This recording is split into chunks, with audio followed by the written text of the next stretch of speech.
My dear friends must welcome to Aziz education MS. आप सभी का स्वागत है आपका अपना YouTube channel Aziz education MS पर। आज हम लोग पार्ट 2 देखेंगे प्रकाश के परावर्तन के। और मैं कल पार्ट 1 वीडियो अपलोड कर दिया था जिसमें पूरी विस्तार से प्रकाश के परावर्तन के बारे में पढ़ाया गया था। आज उसी टॉपिक्स को जहां से छोड़ा गया था पिछले वीडियो में, वहीं से आज हम इस टॉपिक्स को उठाए हैं और इसको हम लोग बेटर ढंग से समझने का प्रयास करेंगे। आइए देखते हैं प्रकाश का परावर्तन, जिसमें हम प्रकाश के बारे में पूरे डिटेल में कल पढ़ चुके थे। आज हम लोग जानेंगे परावर्तन यानी रिफ्लेक्शन किसे कहते हैं। आज हम लोग जानेंगे, ये एक्टिविटी आप लोग भी कर रहे होंगे, प्रकाश का परावर्तन। इस परावर्तन के बारे में पूरे डिटेल में जानेंगे। परावर्तन किसे कहते हैं। मान लिया जाए आपके हाथों में एक बॉल होगा, उस बॉल को किसी दीवार से आप मारते हैं और वह बॉल आपके हाथ में फिर आ जाता है, आप उनको कैच कर लेते हैं, तो ये परावर्तन कहलाता है। यानी किसी माध्यम, किसी प्रकाश की किरण किसी परावर्तक सतह से टकराकर लौटने को क्या बोलते हैं, प्रकाश का परावर्तन। यानी कोई एक सतह है, मान लिया जाए कोई एक सतह है और इससे प्रकाश यहाँ टकराती है और यदि यह अपने ही माध्यम में लौट जाती है। जैसे मैं आपको प्रतिबिंब से दिखाने का प्रयास करूंगा। यह एक सतह है, चिकनी सतह है, जिसमें देखिए यहाँ से हम प्रकाश को ले रहे हैं और ये देखिए अपनी ही माध्यम में चली जा रही है। यहाँ से प्रकाश क्या हो रहा, आ रहा है और ये देखिए अपनी ही माध्यम में चला जाता है। तो ये क्या हो रहा है, प्रकाश का परावर्तन हो रहा है। जिस माध्यम ये एक प्रकाश की किरण आ रही है और अपनी ही माध्यम में क्या हो रहा है, चली जाती है। जैसे आपने बॉल को लिया, बॉल को क्या किया, दीवार में मारा और आपके हाथ में कैच पकड़ लिया, फिर आपने मारा, फिर आपके हाथों में आ गया। तो ये क्या, किसी वस्तु से टकराकर लौटने को क्या कहेंगे, प्रकाश का परावर्तन। यानी एक वस्तु है, इससे टकराता है और ये अपनी ही माध्यम में चले जाता है, ये क्या कहलाता है, प्रकाश का परावर्तन। आप अपने से परिभाषा बना सकते हैं, किसी वस्तु से टकराकर लौटने को क्या कहेंगे हम लोग, प्रकाश का परावर्तन। एक प्रकाश का परावर्तन दो प्रकार से होता है, एक नियमित परावर्तन, दूसरा अनियमित परावर्तन। नियमित परावर्तन कैसे होता है, आप देखिए, जैसे कि कोई सतह है, इससे कोई प्रकाश की किरण आपतित हुआ और यहाँ पर कि ये परावर्तित हो जाए, यहाँ पड़ा और यहाँ से क्या हुआ, अपनी ही माध्यम में लौट गए, ये आपतित हुआ, तो ये क्या करेगा, प्रकाश के नियम का पालन कर रहा है। इसे हम नियमित परावर्तन कहेंगे। क्या बोलेंगे, नियमित परावर्तन। नियमित परावर्तन कहेंगे हम लोग। जैसे आप देखिए परावर्तन, अब जैसे कि ये एक सतह है, इससे क्या हुआ, प्रकाश की किरण इधर से आई और इससे सतह से टकरा कर यानी आपतित हुई और परावर्तित करती हुई चली गई। तो ये प्रकाश के परावर्तन का नियम का पालन करेंगे। तो बोलेंगे नियमित परावर्तन किसे कहेंगे, जब प्रकाश की किरण किसी सतह से टकरा कर अपनी ही माध्यम में लौट जाती है, या फिर नहीं तो कि किसी सतह से जब आपतित होती है तो वह परावर्तित हो जाती है, तो वैसे किरण को हम लोग क्या बोलेंगे, नियमित प्रकाश की किरण। अपवर्तन, आगे परावर्तन, जी ध्यान से समझना आप लोगों को। अब उसके बाद आता अनियमित परावर्तन। अनियमित परावर्तन हम लोग किसे कहते हैं, मान लीजिए कोई खुरदली सतह है, ऐसा सतह है, ये एक ऐसा सतह है जिसमें जो है प्रकाश क्या होता है, टकराता है। जब प्रकाश इधर पड़ता है तो कभी इधर की ओर मुड़ जाता है, या कभी प्रकाश इधर पड़ता है तो इधर की ओर मुड़ जाता है, या फिर प्रकाश इधर की ओर चला जाता है कभी कभी।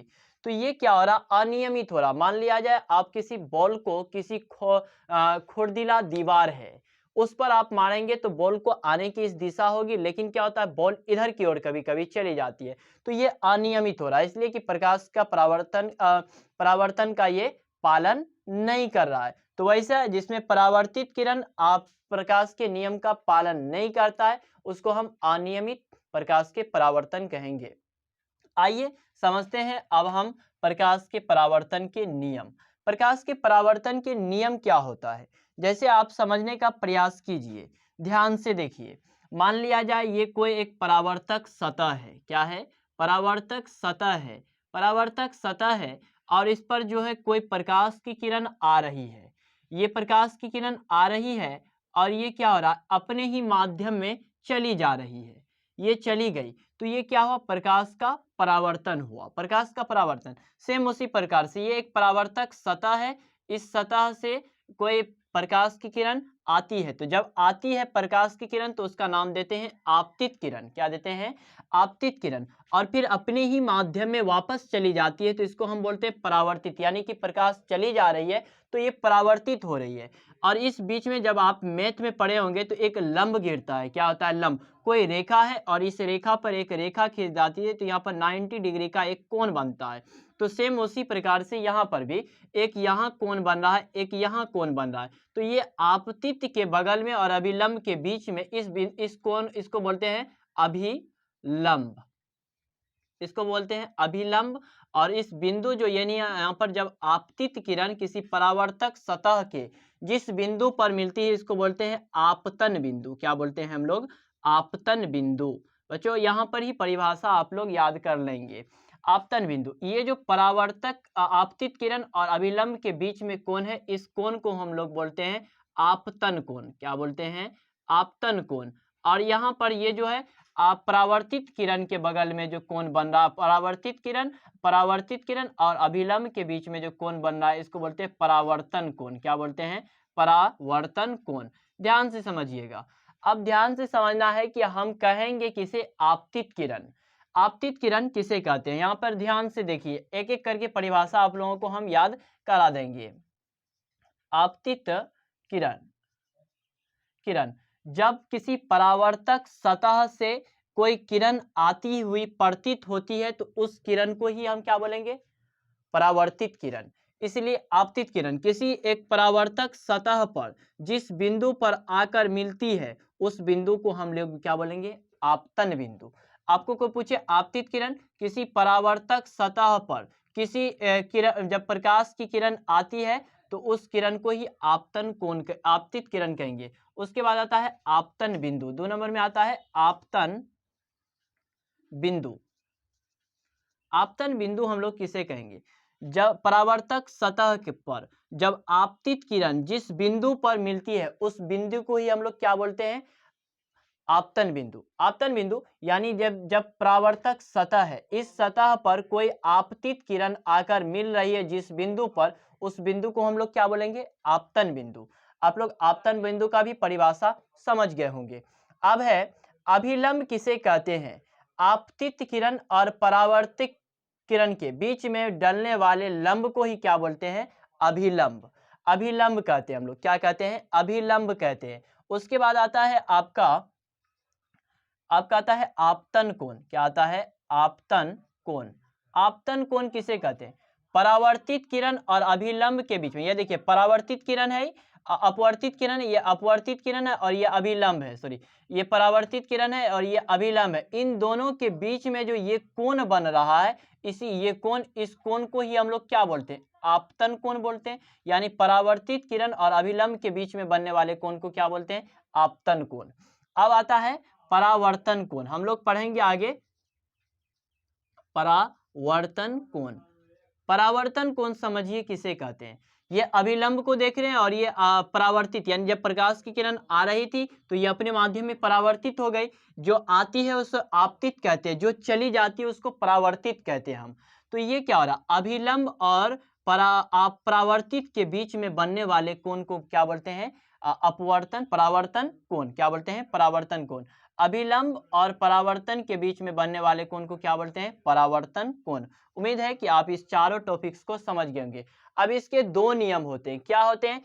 आपतित किरण, परावर्तित किरण तथा उस बिंदु पर डाला गया लंब, तीनों समतल एक ही बिंदु पर स्थिर होता है। देखिए ये परावर्तित किरण है, ये परावर्तित किरण है और ये आपतित किरण है। और इस बीच में जो ये लंब डाला है, ये देखिए एक ही बिंदु पर क्या हो रहा? आकर के मिल रहा है। इसी को तो हम परावर्तन का पहला नियम कहते हैं।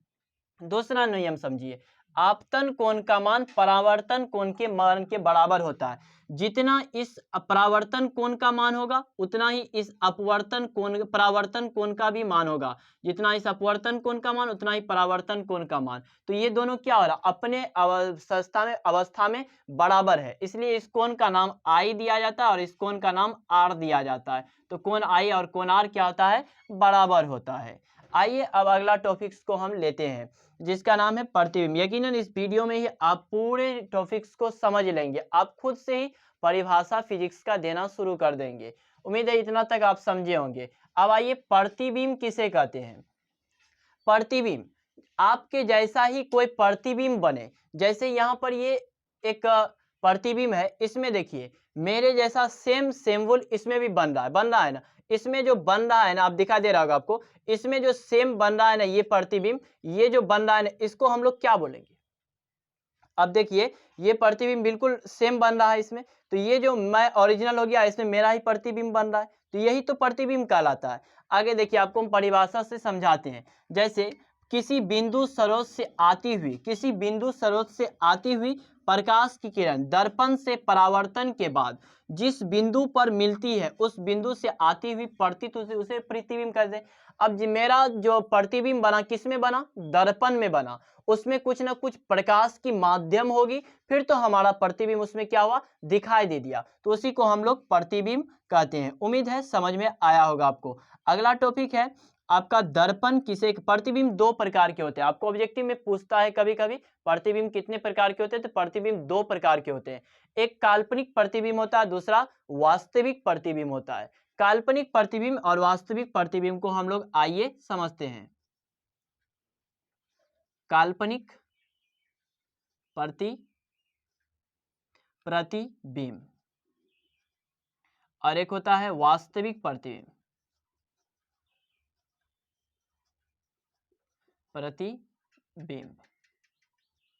ध्यान समझिए, ये काल्पनिक प्रतिबिंब जैसे हम लोग कल्पना करते हैं क्या चीज का, कि अगर कोई रास्ते से गाड़ी आ रही है दिन में, हमसे काफी दूर होता है, तो हम लोग कहते हैं वो कार आ रहा होगा। हाँ, जब बगल में आ जाता है तो हम लोग क्या कहते हैं, हाँ ये कार आया। तो दोनों में फर्क है, रिलेटेड है, क्या अलग है, रिलेटेड नहीं है, बट अलग है। वो कैसे अलग है कि वो आ रहा होगा, उसके बारे में हम कल्पना कर रहे हैं, सोच रहे हैं, ये हमारा पूरा डिटेल है। लेकिन आ गया, ये क्या हो गया, आ जो गया ये हमारा वास्तविक है, जो आ रहा होगा ये काल्पनिक है। इसमें जो है वस्तु के अपेक्षा हमेशा पर्दे पर उतारा जा सकता है। आप किसी किसी के मुंह से सुने होंगे कि हम पर्दे पर आज क्या आ रहा है, सिनेमा को देख करके आ रहे हैं, तो उसमें क्या होता है, वास्तविक प्रतिबिंब जो होता है हमेशा वस्तु की अपेक्षा उल्टा बनेगा। कभी कभी आप या तो यहाँ पर जो लिखा हुआ है ना, अगर आप इसको सेल्फी लेंगे ना मोबाइल से, तो आपको देखा देगा कि आपका मुंह तो सीधा आएगा, लेकिन क्या होगा, ये लिखा हुआ क्या होगा, पलट जाएगा, ये उल्टा दिखा देगा। क्यों, क्योंकि इसे जो है ना सिर्फ पर्दा पर ही वास्तविक प्रतिबिंब के जरिए दिखाया जा सकता है। ये वस्तु की अपेक्षा हमेशा उल्टा प्रतिबिंब बनता है। काल्पनिक प्रतिबिंब वस्तु की अपेक्षा हमेशा क्या होता है, सीधा प्रतिबिंब बनता है, जिसे पर्दे पर उतारा नहीं जा सकता है। आगे समझिए, दर्पण। दर्पण उस चिकनी सतह को कहते हैं जिसका प्रकाश पूर्णतः परावर्तन का पालन करता हो। यानी एक दर्पण, ये क्या है, दर्पण है, ये दर्पण है, ये इसमें क्या है, चिकनी सतह है। ये जो है ना ये दर्पण है, इसमें क्या है, चिकनी सतह है। ये इस चिकनी सतह पर देखिए एक ये क्या कर रहा, प्रकाश का नियम का परावर्तन का पालन कर रहा। कैसे कर रहा है, यहाँ से प्रकाश आ रही है और ये अपने ही माध्यम में चली जा रही है, तो ये क्या हो रहा है, प्रकाश के नियम का पालन कर रहा है, तो उसे हम लोग दर्पण कहेंगे। अब देखिए दर्पण दो, अब अपने से ही बोल सकते उस चिकनी सतह को कहते हैं जो प्रकाश के परावर्तन का पालन करता है, उसे क्या कहेंगे, दर्पण कहेंगे। आगे समझिए, दर्पण मुख्यतः दो प्रकार के होते हैं। दर्पण मुख्यतः दो प्रकार के होते हैं। आप देखिए गोलीय दर्पण किसे कहते हैं, गोलीय दर्पण उस दर्पण को कहते हैं जो एक खोखले गोले का क्या हो, भाग हो। इस एक गोले दर्पण को कहते हैं जो इस खोखले गोले का क्या है, एक भाग है, इस खोखले गोले का भाग है। गोलीय दर्पण मुख्यतः दो प्रकार के होते हैं, एक उत्तल दर्पण, दूसरा अवतल दर्पण। कोई पूछे अगर गोलीय दर्पण कितने प्रकार के होते हैं, तो दो प्रकार के होते हैं, एक उत्तल दर्पण, दूसरा अवतल दर्पण। उत्तल दर्पण और अवतल दर्पण कैसा होता है, आइए हम यहाँ पर आपको दिखाते हैं। ये एक गोला है, इसको दो पार्ट्स में बांटा गया है। जब हम किसी अवतल दर्पण को बाहर, किसी गोले को बाहर से, हम लोग खोखले गोले को बाहर से पेंट करते हैं, तो ये क्या बनता है, अवतल दर्पण बन जाता है। क्या बनता है, अवतल दर्पण। ये आपका अवतल दर्पण है, क्या है, अवतल दर्पण, जिसमें वस्तु की अपेक्षा जो है ना एक बड़ा प्रतिबिंब बनता है। क्या बनता है, बड़ा प्रतिबिंब बनता है। और इस जो है ना इस किसी खोखले गोले को अंदर से पेंट करने पर, कहां से, अंदर से पेंट करने पर ये जो है ना उत्तल दर्पण बनता है। उत्तल दर्पण, उत्तल दर्पण देखिए, उत्तल दर्पण में जो है ना वस्तु की हमेशा सीधा प्रतिबिंब बनेगा और हमेशा वस्तु की अपेक्षा उसकी छोटी प्रतिबिंब बनती है। क्यों, क्योंकि जो है ना आप गाड़ी के साइड मिरर में देखे होंगे, बाइक वगैरह में क्या होता है, साइड में जो लगा रहता है उसमें आप देखेंगे ना बहुत दूर की 1-1 किलोमीटर तक की वस्तु दिखाई देती है। क्यों? क्योंकि इसमें जो है ना छोटा प्रतिबिंब बनता है और जो है ना क्या होता है, हमेशा सीधा प्रतिबिंब बनता है। अवतल दर्पण में हमेशा क्या होगा, बड़ा प्रतिबिंब बनेगा। आइए हम इनके उपयोग को भी जानते हैं। अवतल दर्पण के उपयोग, अवतल दर्पण का उपयोग हजामत बनाने में। आप जब गए होंगे नाई के यहाँ तो उसके यहाँ बड़ा-बड़ा जो है ना दर्पण लगा होता है, बड़ा-बड़ा दर्पण, जिसमें क्या होता है आपका बड़ा प्रतिबिंब दिखाई देता है, आप अपने पूरे चेहरे को पूरा बड़ा-बड़ा देख सकते हैं। आगे समझिए, इसका डॉक्टर जो है कान, नाक आँख को देखने के लिए इसमें मदद करते हैं। किसमें? देखने के लिए, अवतल दर्पण का। आगे समझिए, उत्तल दर्पण किसे कहते हैं? उत्तल दर्पण का भी उपयोग को समझेंगे हम लोग। उत्तल दर्पण का उपयोग जो है गाड़ी के साइड मिरर में क्या आता है, गाड़ी होता है ना बाइक, उसको जो है पीछे की वस्तु को देखने के लिए यानी दूर तक की वस्तु को देखने के लिए क्या करते हैं, गाड़ी के साइड मिरर में उसको लगा देते हैं ताकि जो है ना पीछे का वस्तु हमें दूर तक की वस्तु को देख सके। आगे जिसमें जो है छोटे-छोटे अक्षरों को छपाई करने में और जो छोटे-छोटे अक्षरों को क्या करने में, पढ़ने में हमें मदद करता है। कौन? उत्तल दर्पण। छोटे-छोटे अक्षरों को पढ़ने के लिए हमें उत्तल दर्पण की आवश्यकता होती है और छोटे-छोटे अक्षरों को छपाई करने में भी हमें ज़रूरत पड़ती है। अब आइए हमारा टॉपिक है आवर्धन किसे कहते हैं? आवर्धन जितनी वस्तु की ऊँचाई और प्रतिबिंब की ऊँचाई होगी उसे ही आवर्धन कहते हैं। आवर्धन मान लिया जाए जितनी ऊँचाई हमारा है और हमारे प्रतिबिंब में जितनी ऊँचाई बन रही है उन दोनों के ऊँचाई के अनुपात जो होता है उसी को हम लोग आवर्धन कहते हैं।